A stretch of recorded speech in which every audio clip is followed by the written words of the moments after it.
Seja bem-vindo ao canal Arquivo Preterista, eu sou Matheus Fonseca e hoje vamos fazer uma introdução sobre os 4 pontos de vista da profecia. Eu creio que todo mundo sabe, pelo menos aqueles que têm buscado um pouquinho de informação sobre escatologia, sabem que dentro da escatologia temos 4 escolas de hermenêutica, certo?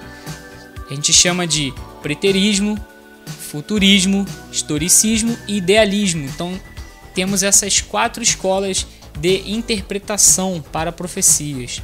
Eu quero fazer um breve resumo sobre esses 4 pontos da profecia. Você pode encontrar esse resumo ali no meu blog, arquivopreterista.blogspot.com.br, e você pode também obter mais informações sobre o preterismo parcial visitando o site revistacristã.org. Tá? Então vamos falar um pouquinho aqui sobre o que seria o ponto de vista preterista. Ele acredita, preterismo, que a maioria ou todos os eventos proféticos se cumpriram no primeiro século. Essa escola, a preterista, ela se divide em duas. São 2 principais escolas. Então a gente tem o preterismo parcial e o preterismo completo. Como são formas e métodos de hermenêutica, todos esses 4 pontos eles podem ser utilizados em maior ou menor grau. Por exemplo, todo cristão ele é um preterista parcial. Por quê? Porque ele acredita que Cristo, em sua primeira vinda, cumpriu todos os requisitos e todas as profecias referentes à sua primeira vinda. Então, nesse ponto, todos os cristãos eles são preteristas parciais, porque muitos dos eventos proféticos se cumpriram em Jesus Cristo. É claro, as escolas podem existir uma mescla entre escolas. Sim, por exemplo, um preterista parcial, ele também de certa forma é um pouco futurista. Por quê? Porque ele acredita no retorno de Cristo ainda. Ele é um pouco do historicismo, porque ele acredita que os eventos que aconteceram então ali no primeiro século são eventos históricos, e o historicismo tem essa característica de ver o cumprimento durante a história. A gente vai falar sobre isso melhor. E o idealismo, que é mais a ideia de tipos e sombras, a profecia como um ideal a ser visto, princípios a ser vistos. Então, de certo modo, todas essas escolas elas podem ser mescladas e podemos ter maior ou menor grau de interpretação. Então nem todo mundo é 100% preterista, nem todo mundo é 100% futurista, historicista, idealista. Não tem como você interpretar toda a profecia bíblica com apenas um método de interpretação. Então a gente sempre vai mesclar. Lembrando, são métodos de interpretação. No primeiro vídeo eu falei sobre as 3 escolas sobre o milênio: o pré-milenismo, o pós-milenismo e o amilenismo. São essas 3 escolas. São 3 escolas que abordam o Apocalipse 20. Então elas são específicas. Então você pode ser qualquer uma dessas 4, por mais absurdo que pareça, mas você pode ser um preterista parcial e um pré-milenista. Você pode ser um preterista parcial e um amilenista, um pós-milenista. Por quê? Porque elas são escolas de hermenêutica, enquanto que pré-milenismo, pós-milenismo e amilenismo são escolas milenaristas, ou seja, é um ponto específico para tratar do reino de Deus, da natureza do reino de Deus e do Apocalipse 20. Certo? Então vamos ver aqui, sem demorar muito, para o vídeo não ser muito longo, falar então sobre o que é o preterismo e as suas 2 principais correntes. Então a gente tem o preterismo, que acredita que a maioria das profecias se cumpriram no primeiro século. Então essa escola se divide em 2 escolas. O preterismo parcial vai dizer que a maioria e não todas as profecias do Apocalipse se cumpriram no primeiro século. Em relação a Mateus 24, aí a gente tem uma divergência entre os preteristas parciais. Não é uma divergência, mas maior ou menor grau de preterismo.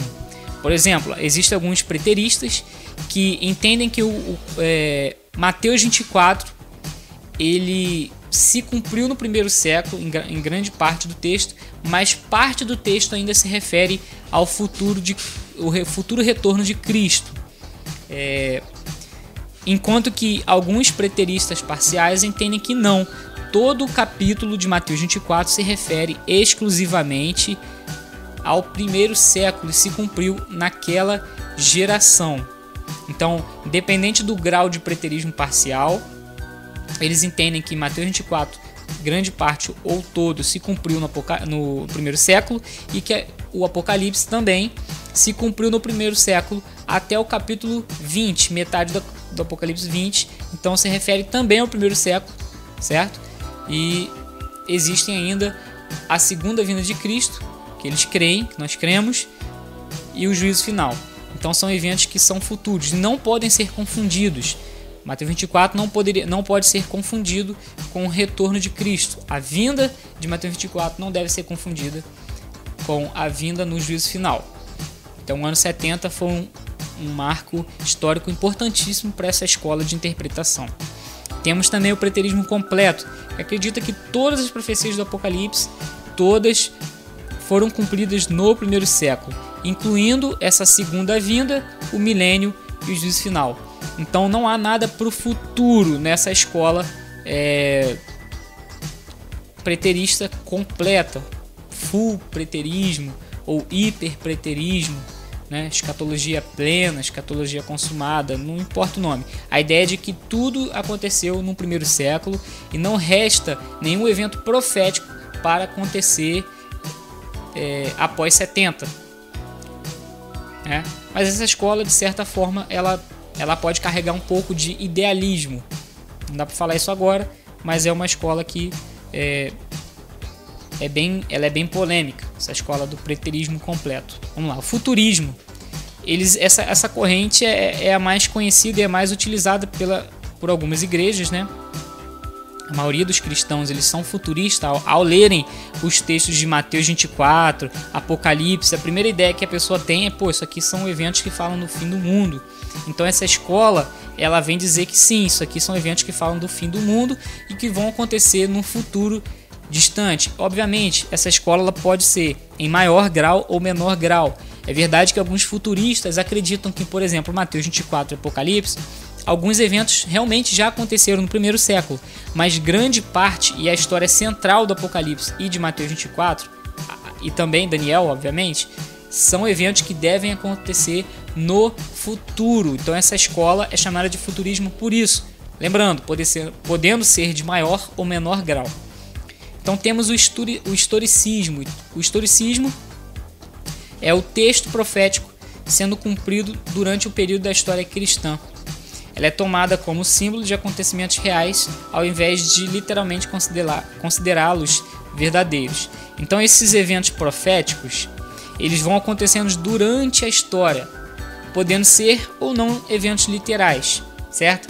Então essa escola, ela acredita que o Apocalipse, Mateus 24, vem acontecendo no desenrolar da história da igreja e vai terminar então quando chegar um ápice da decadência humana, e então aqueles eventos finais ocorrerão de forma mais explícita e de forma cataclísmica, certo?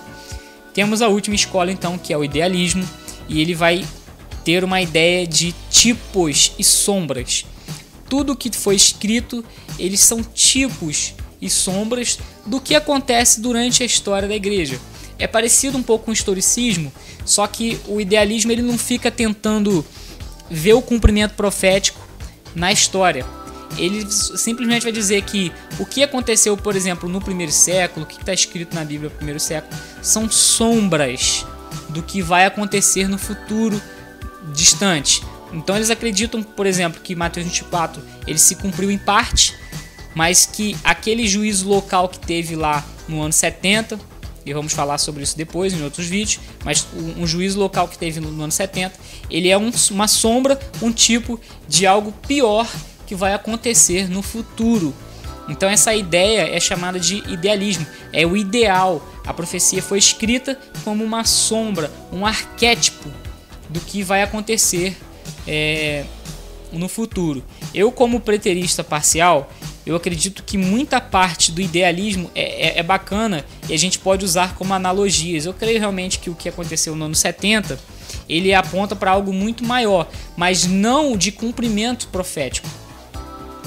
Os princípios, os valores ideais, os tipos e as sombras que aconteceu no ano 70 não aponta para algo pior para o futuro, mas para realidades espirituais maiores. Então essa questão de mescla em hermenêutica, isso é muito bacana e vamos aprendendo cada vez mais um pouquinho sobre isso, certo? Você entra aí no blog arquivopreterista.blogspot.com.br, pesquise sobre o que é o preterismo. Existe uma área aqui, ó, onde mostra o que cremos, né? E lá fala um pouco mais sobre o preterismo. Eu vou falar obviamente aqui mais sobre o preterismo em outros vídeos e fica isso aí, beleza? Até a próxima então.